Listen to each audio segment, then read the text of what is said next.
Tahan daw kami. Hindi papayag si Catherine Bernardo na makasama sa isang pelikula si Andrea Brillantes. Catherine Bernardo ayaw daw makatrabaho si Andrea Brillantes. Ako, how true kaya ito?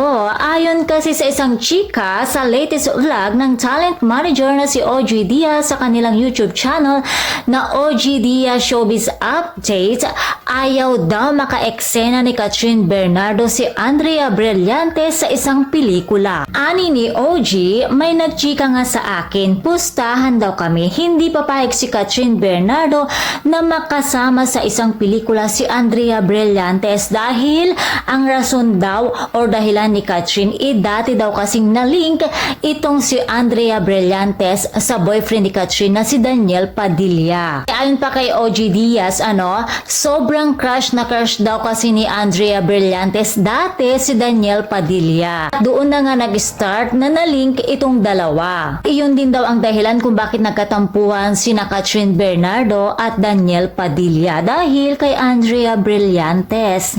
Ganon. Well, I think ang masasabi ko lamang sa chikang ito ay kung sakali man nga na totoo na ayaw nga maka-eksena or makatrabaho ni Catherine Bernardo si Andrea Brillantes sa isang pelikula ay siguro may mas malalim pa siyang dahilan. Hindi dahil sa nalink na dati si Andrea Brillantes kay Daniel. Siguro may mas malalim pa na dahilan. Siyempre, isa rin sigurong dahilan kung bakit hindi sila pwede magka-eksena ay dahil hindi magkatagpo yung schedule nilang dalawa. Kasi nga syempre busy silang dalawa. Of course, busy pa rin hanggang ngayon si Catherine Bernardo at syempre busy din si Andrea Brillantes. Puro pag free ni Andrea, hindi pwede si Catherine at kapag pwede naman si Catherine, hindi rin pwede si Andrea. So pwede rin ganun, 'di ba? So ayun. Kaya siguro na misinterpret nila ito dahil nga dati may issue sina Andrea Brillantes at Daniel Padilla. I think hindi rin papatulan ang ganitong issue ni Catherine Bernardo kasi hindi naman siya tatagal sa industriya kung sakali na ma-attitude siya, 'di ba? So hindi rin siya tatagal sa industriyang ito and alam naman natin na sobrang sikat niya, sobrang